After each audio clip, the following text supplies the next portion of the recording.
Yay! Cool. Man. I am wearing the Seahawks Veterans Day jersey because I was at the game Monday night and I'm still hoarse, so if I don't talk much, that's the reason. Keep me. I knew that was coming. Just introductions. I'm Ron Morrell, Squadron CO. For those who don't know me, maybe two of you. Dave is our exec officer, David Desmond, and Fred Smythe is our CFO, adjutant. What else are you? Secretary. Helicopter pilot. Helicopter pilot. Token helicopter pilot. Broken helicopter pilot. Token. Oh, token. Probably can slide that by. And also, we lost Colonel Misterly the last couple of weeks. So on Veterans Day, I think it's appropriate to remember all of them we've lost. Brandon? Dad found out it was actually in August. It was in August. We just found out. We just didn't find last out week. So all of you that were here at the meeting, that Colonel Misterly came in and talked to us about his time in a submarine and his B-29 ditching. He's B-29, right? So everybody, we're going to miss him, and he's one of the vets. Rescued by a submarine. Rescued by a submarine. Did I mention Dave's submarine? Who's not been to one of our meetings before? We'll start in the back. Stand on up. All of you stand up and tell us who you are so we know who you are. I'm David. I'm from Los Angeles. Why? I'm an A&P mechanic. Yeah. Hey, everybody know his name as airplane. What do you know about Ron Motors? And I came from Everett to check out the program today. Usually I go to AA, but I thought... This is close. Airplanes Anonymous. Thank you, Dave. Chris Harris. Been here for 25 years. Boeing engineer, ex-Royal Air Force engineer, and aviation enthusiast. Hasn't flown for many years because I have kids that take money out of my pocket. I might be changing in a few months, so that's good. Great, thank you. Who else is new? Al in the back, stand up, he's up. Give him a hand, warrant officer! Alan Hewitt, I reside here in Seattle. I have for forever. Pleasure to be here today, just kind of checking it out. Great. Glad to have you. Thanks. All right, who else? I'm Dick Nellens. I was a B-17 pilot, 8th Air Force. Did 35 missions in 1944. Wow. And returned. And I'm an honorary member. This is my first meeting. Glad to have you.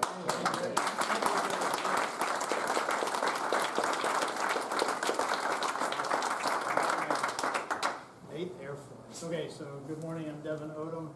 My dad, Joe Odom, and Tracy Raines and her son. So you don't want to admit you know nobody Dave. I know here. Okay, good. So, Dave and I were shipmates on the Michigan. It was his last submarine, my first submarine, 26 years ago. And so retired Navy. Dad is former two-tour Vietnam Marine, and then retired Air Force air traffic controller. Both Dad and I are pilots, private by nature. Yeah, so Dad's is probably going to stay that way. He had a major stroke 18 months ago, and he lives with me now here in Seattle. I brought him out from his home in Savannah, where the 8th Air Force has an amazing museum, and right there in Cooler, his hometown, and we love going there. Dad's dad was Army, World War II, and we have so many relatives that were B-17, B-25 affiliated. And on top of that, when I was born here in Renton, Dad worked at Boeing. So all kinds of aviation in my family, and I love this group. I've probably hung around a couple of few at fly-ins and stuff. Dave and I used to go to Reno every year together. I'm the one that's dropped out of that, unfortunately, and but I hope to get back to it. So Fred has tickets. I know, Fred has tickets, I know, so I know. I still can't get 20 bucks out of him, though. Fred and I have talked. Anyway, it's nice seeing you guys, and look forward to this. Well, that's a good start to the veterans announcements and introductions. We'll continue on up here. How about Fred? Hi, I'm Fred. Hi, Fred. You know, and today I need that, because after last night, I'm taking fluids as... Tell us how you feel about it. Well, I've got reservations tonight to start over. Anyway, flew scouts in Vietnam, happy to be here. Thank you, Fred. Dave Desmond, I was Navy from 82 to 94 on submarines, and started out on a fast attack submarine that covered Operation Urgent Fury, the invasion of Grenada, and finished up with Devon as the strategic weapons officer on a ballistic missile sub that covered Desert Storm. And in the meantime, I learned how to fly at the Navy Flying Club in North Island in San Diego, and moved up here and learned how to fly T-34s at the Navy Flying Club at Whidbey Island. Met Fred, and the rest is history. Show us your power finger. Show us your power finger. No, not again. Power finger's right there. That was the finger that would end the world.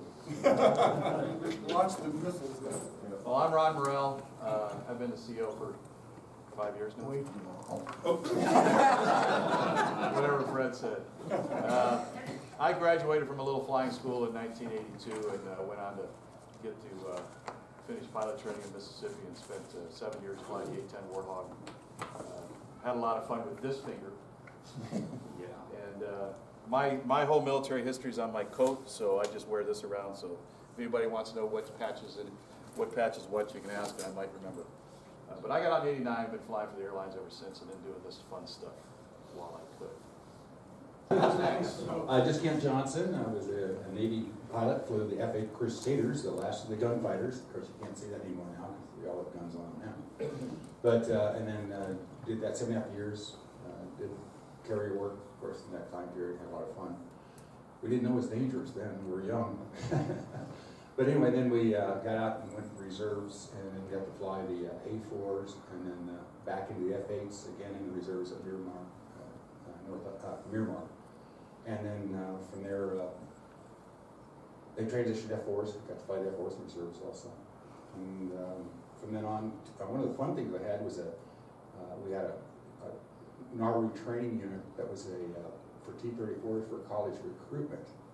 And boy, was that fun. We had 3 airplanes, and our CO was Gene Chansey. He was one of the guys that bagged the MiG in Vietnam. And we would just go to the college areas, sign up all the college kids that were interested in pilot or NFO flight training. And boy, was that great, because it turned out that that's just when Tom Cruise came out, the movie Top Gun. And we had the highest recruitment from any unit around there. We got a medal out of it. So I was recruited. But that was really fun, going to college and signing these waivers and just take them up and have fun with them. And I was able to retire after 34 years as a Navy captain. Now having for sale a Navy on, beautiful Navy on, if anybody's interested. That's it.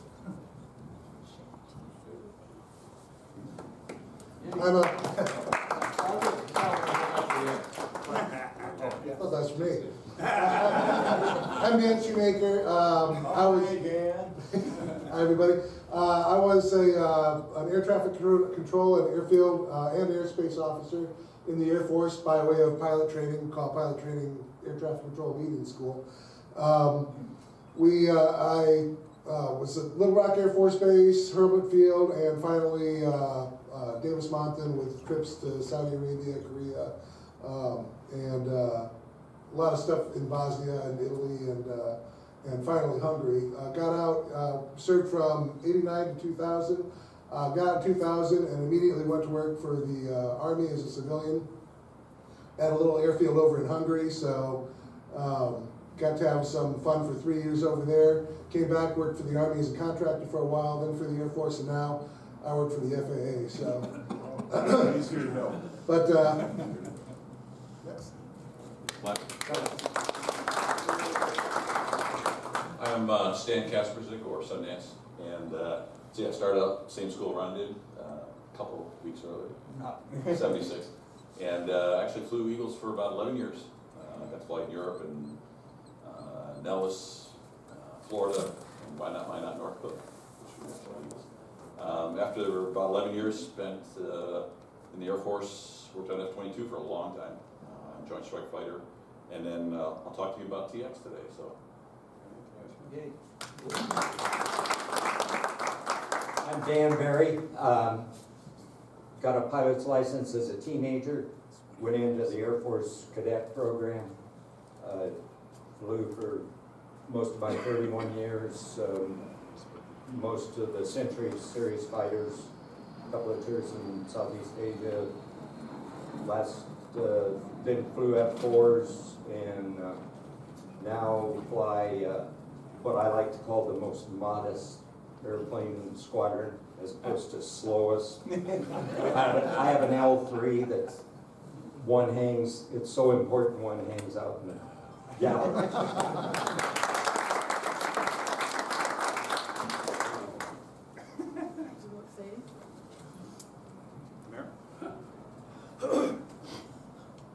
Wow, pretty impressive group of experience here. I spent 5 years in the Air Force. I was drafted during the Korean War. I was flying for Pan American at the time, and being an infantry soldier after a career in aviation already didn't appeal to me. So they let me enlist in the Air Force. And there's one period that, well, actually, the Air Force tried to kill me about 4 times, and one of the experiences I went through, which was a covert operation prior to the U-2 and the what's the fast one up there? We photographed Russia, and that was a Stone Age technology. And I'll tell a little bit about that during my talk.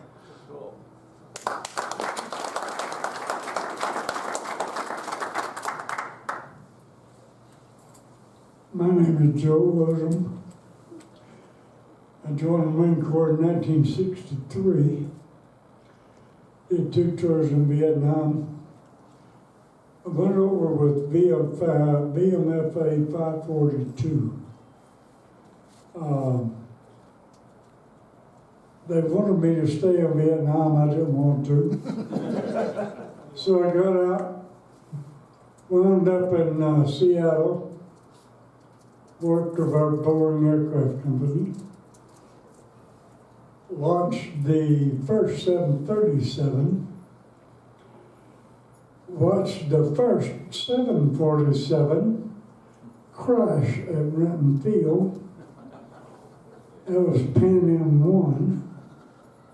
So they had to pull the Lufthansa 1 out of the hangar and paint it like Pan Am. Then I went back in the Marine Corps after Nixon got us all laid off.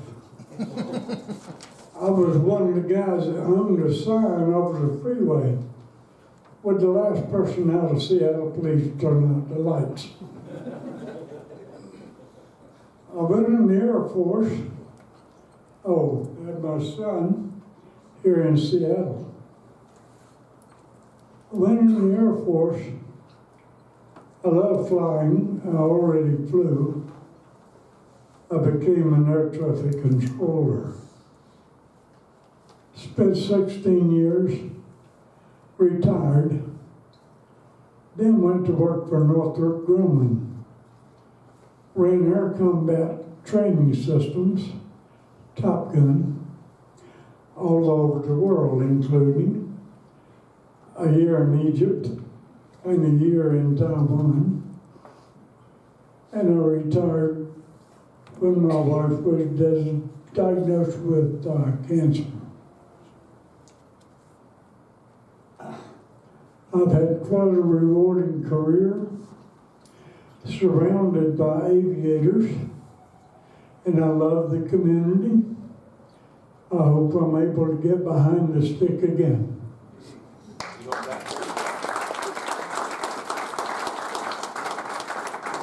Okay, so you guys already know me. So real quick, I took my flight training in Hawaii for private pilot, and Dad had no clue.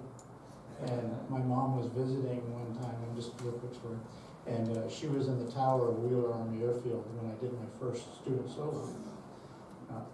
Unbeknownst to me, because Colonel Paget, my flight instructor, never told me that students are only allowed to do stop and goes. Well, I did a perfect touch and go, and promptly got my derriere tube for that. But anyway, got my pilot's license, Chico Cantu, did my check ride out in Hawaii. And about 2 months later, Dad comes to visit on one of his many trips through from Taiwan back to Panama City. And I said, hey, let's go for a ride. So we went out to Honolulu, went out on the tarmac. He says, what are we doing? I'm not current. I said, well, you're not, but I am. That was a proud moment. Put him in the left seat. My first experience PIC right seat, and it was amazing. So anyway, so Dad and I have a huge love of aviation. He put that in me from when I was a little boy. He taught me how to land a 172 when I was 11 years old in Yokota Air Force Base, Japan, just in case something happened to him when I was able to do it. So I was 11, landing a 172 from the right seat. Anyway, and I love this community, and I love all you guys, and I don't even know this, so thanks.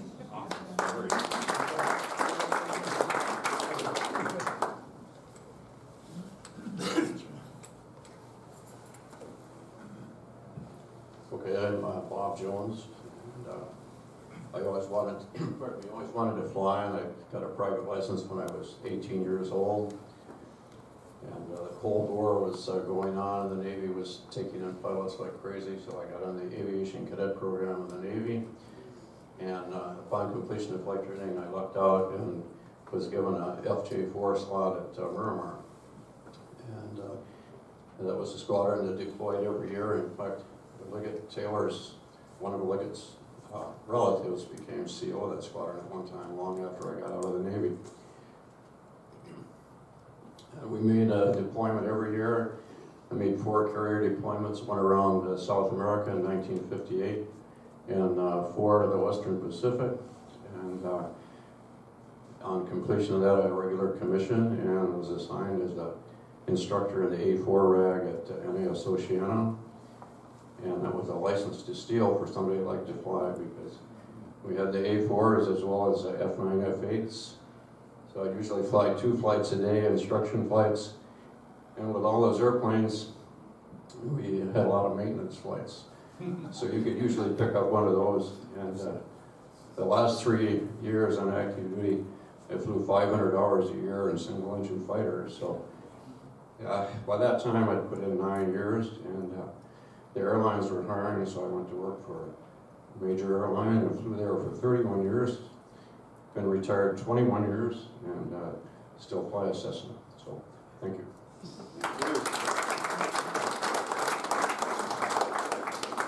I'm Kent Mayer, and probably more of you may know my dad, Skeets Mayer. When he passed away 5 years ago, he only had 15 airplanes, including the T6 Racer Lickety Split, which, by the way, raced at Reno again this year for the first time in about 10 years. But growing up, Dad always had airplanes, but I didn't get very involved in it. But when I was finishing up college, the Army wanted me drafted into that route, and I said no thank you, and talked to the Air Force and said, well, how would you like to be an officer and a pilot? I said, I have no idea what officer means. Pilot sounds cool, though. So I went in the Air Force, went through pilot training, and then came back as a T-37 flight instructor for about 3 years. And kind of got medically grounded, but I stayed active. With my dad and all his airplanes, I've always had access to Comanche, T6 SMJs, and a lot of Stearmans. I am current on my medical now, and I've retained 2 Stearmans of the 8 that he had when he passed away. And so for those of you who like to travel a little bit, I live on Grove Field, that's 1W1 down near Vancouver, Washington. And I live on the airport. I see the approach end to 25 right outside my window. So if you want to come visit, 2 large hangars and a house right there in the field.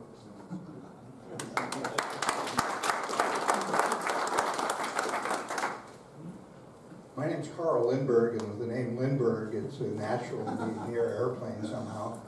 And speaking of Stearman, my dad soloed in a Stearman when he went into aviation cadets back in early '43.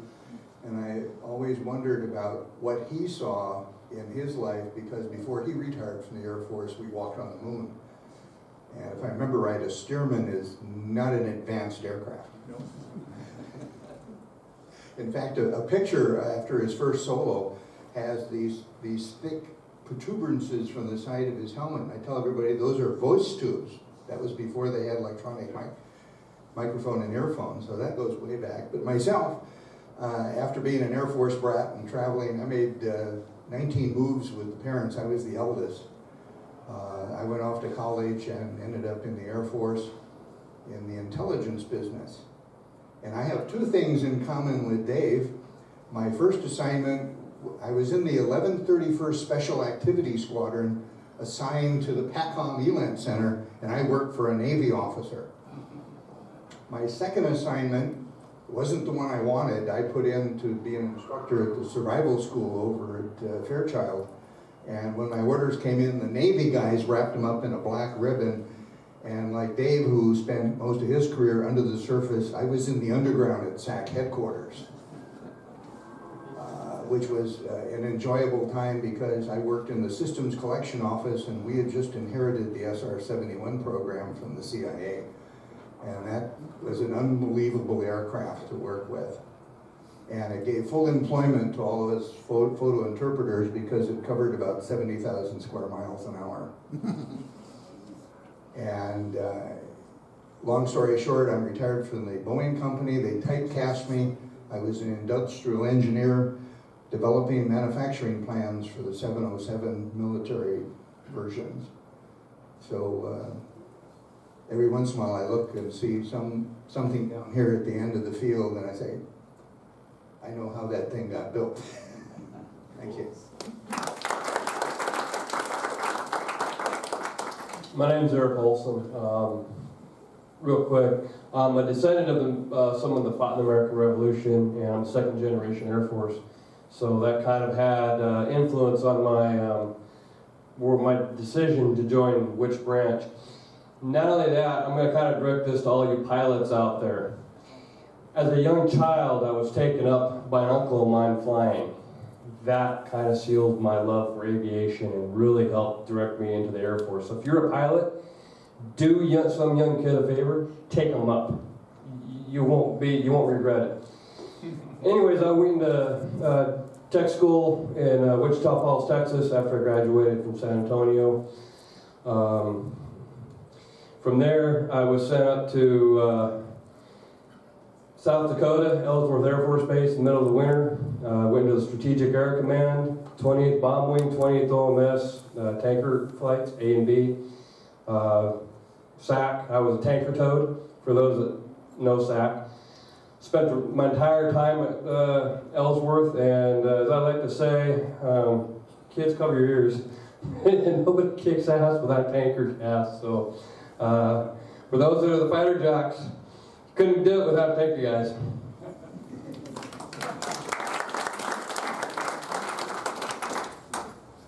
I'm Steve Hewitt. I almost got some of your money on Spencer Aircraft a couple days ago.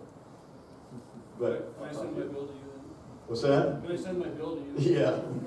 We have the same last name, and they confused us when I was buying some parts a couple days ago. But anyway, I served in the U.S. Marine Corps from 68 to 70. I was in infantry, one tour in Vietnam, and they let us out. Then used a GI Bill, got all my ratings and such. And my brother-in-law was my main instructor, said, hey, just fly up to Alaska and do a flying job, which basically I did. And got into the Grumman Goose, which is a really fun airplane to fly. And currently own a 172 with my brother, Alan Hewitt, not Alan Hewitt. And on a C-45, we just flew over the Veterans Day Parade a week ago. Had a small opening where it worked out pretty well. So, and I can't, my C-45 is for sale also. Thank you.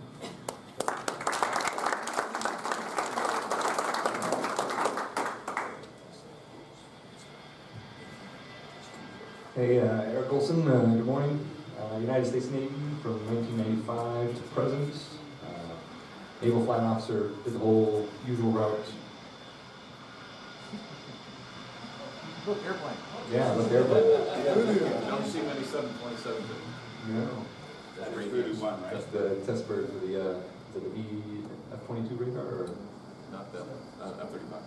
35 radar? Yeah, cool. U.S. Navy from 95 to present, naval flight officer with 3 years around Pensacola, San Diego, Jacksonville, joined VS-22 S3 Squadron. In 98, cruised on the Enterprise and the Truman. We were involved in Desert Fox in 98, so if you want to talk about tanking, Desert Fox, the Air Force was supposed to show up night number 1 with 3 tankers. They showed up with 0.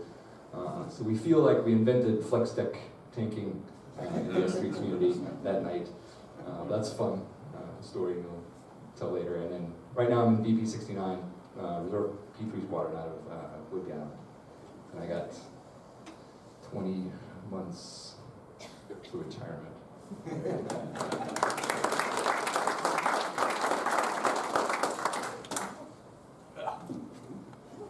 I'm Bill Wilson. You haven't seen me for a while because I've been out with 2 hip surgeries there, but starting in September, so pretty good now. Let's see, I didn't go to the boys' school, either one of them. I went to Air Force ROTC in Iowa State, got my license there. I'd been flying since I was age 16, as soon as I could. And then went to Laredo, Texas, Garden Spot. And then from there I got an F-111 select, what that is. And then I was supposed to go to Mountain Home with the F models. But as I was in Fairchild at survival school, I got a call that said, hey, we need some of you guys down here at Las Vegas. And you want to volunteer, or you want to be the choose. Well, you know how many nanoseconds it took for that. Anyway, so I flew there. We deployed to Takui, Thailand, and I flew 34 and a half missions over there, roughly. The other half was, I ran around on the ground for a week and then got picked up right at the very end of the war. Timing is everything. 3 months later, I was out of jail and then went on, was T-38 instructor, and then went to the Guard, Iowa Guard, flying F-100s, and then we got out. Boeing called, moved me out here. Since then, I've been, or did all kinds of cockpit and flight deck duties of, let's see, first one was 767 and 757, 737NG, the E3 for the initial cockpit studies on that one, upgrading that. Then went over to the X-32 program. Actually, it was F-22 first in pilot training there. Then I went to X-32 where I designed the cockpit of that and worked for Stan at that point. And there was also a lower black hole in the middle of all that. But then went on and, let's see, what else? Oh. Then I came back to the F-22 again after Boeing lost the X-32 program to that other thing. We could have made a lot of money on that. And then finally retired, and I've been goofing off here as a docent at the Museum of Flight ever since. So.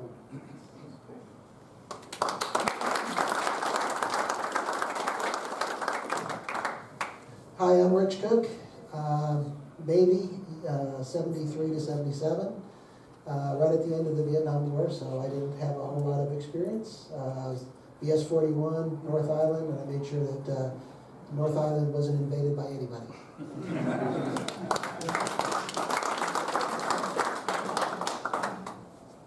Morning. Paul Yeoman, U.S. Navy, active duty from 65 to 69, active reserves from 70 to 78, ADR PO3 was my final rank. Nothing to say except that I got 6 hours of sea time. So whereas Rich here got 10 days, and of course Dave got a hell of a lot more, and so did Kent and a few of the other Navy guys in here. Flew on board to Lexington, and then got a trap, and then got a catapult off of Lexington. Went in one day. That was Lexington number 2.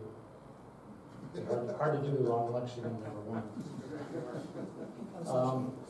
The only, let's see, squadrons I was in was, my first squadron was VT-26 down in Beeville, Texas. Oh, lovely little place. My next squadron was VT-2 at Whiting, NAS Whiting Field in Milton, Florida, and then temporarily assigned to VT-5 at Softly Field, or as we called it, Mainside, in Pensacola. And then in the active reserves, I was with the squadron VR-52T2, which started off flying C-54s. That dates me. And then we went to, from 54s, we transferred over into the 118s, C-118s, and then I got out just as they were transferring to the C-9s. A&P mechanic, 30 years with Boeing, retired in 2012, and enjoying my retirement and working with some of these pilots to keep the airplanes in the air.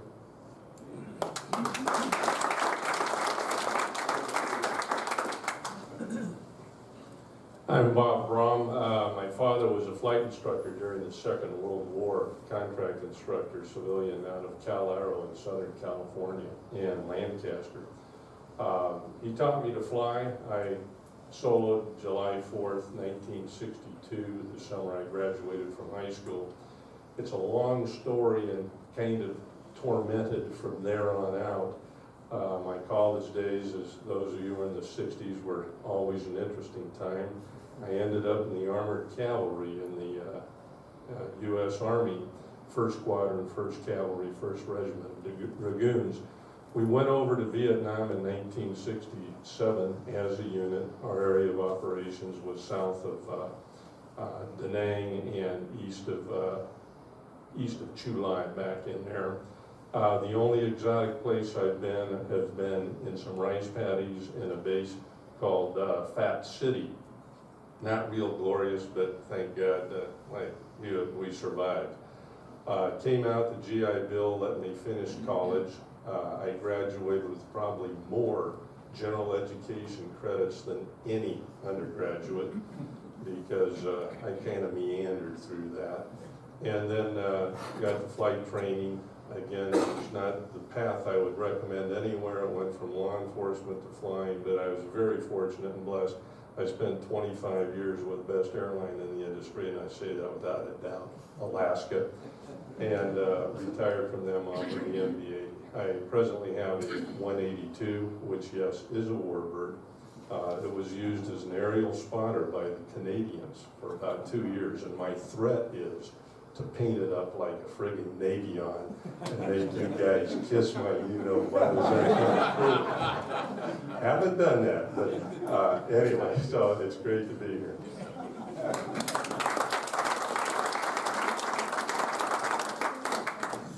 Hi, Barry Gustafson. Not too exotic. I was in the Marine Corps, Vietnam, 66, 67, artillery with the 11th Marine Regiment. We supported the grunts. Mr. Hewitt. Thanks.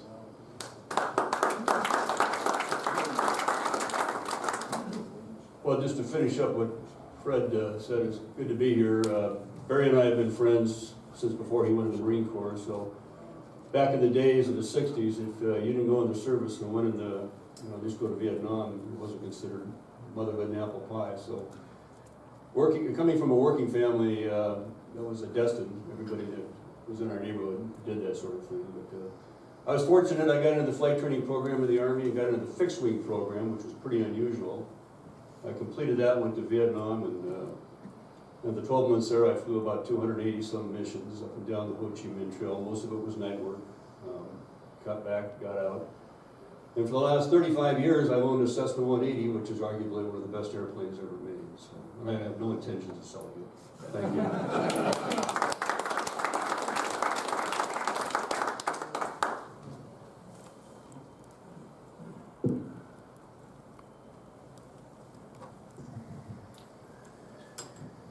I'm Sam. I'm getting to know all of you pilots. I want your C-45, but I can't afford it.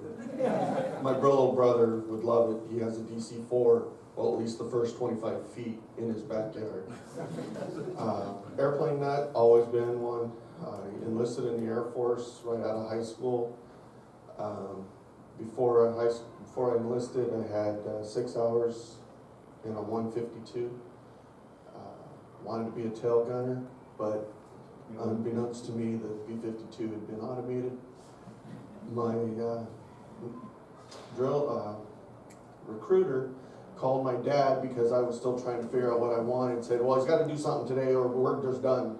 And he goes, well, what do you got for him? He goes, well, he's going to be this. And that's when I found out I was going into the missile field, and I was stationed in Great Falls, Montana, 341st FIMS.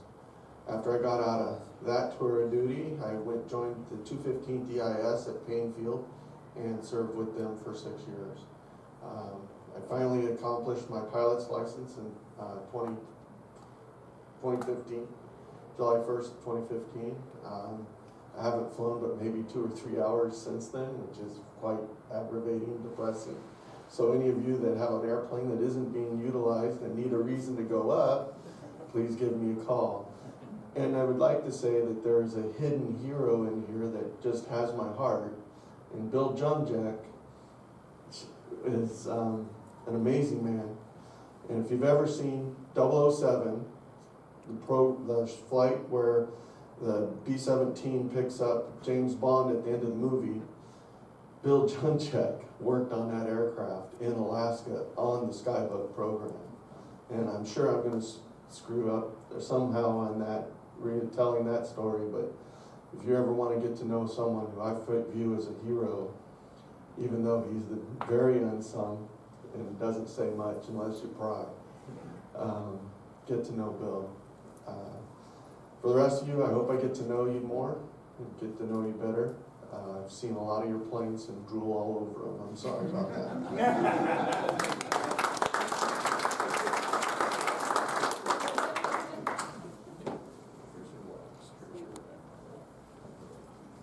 I'm Murray Wynn.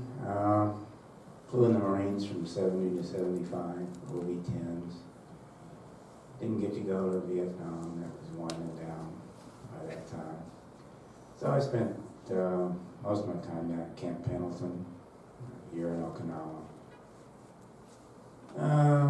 Did some flight instructing in San Diego, went up to Alaska and did commuters. Got hired by Hawaiian, 85, did that for 6 years, then went to Northwest. We got taken over by Delta and retired 5 years ago. That's about it. Well, I want to thank everybody for telling us your background and your service, and congratulations on a long and prosperous career.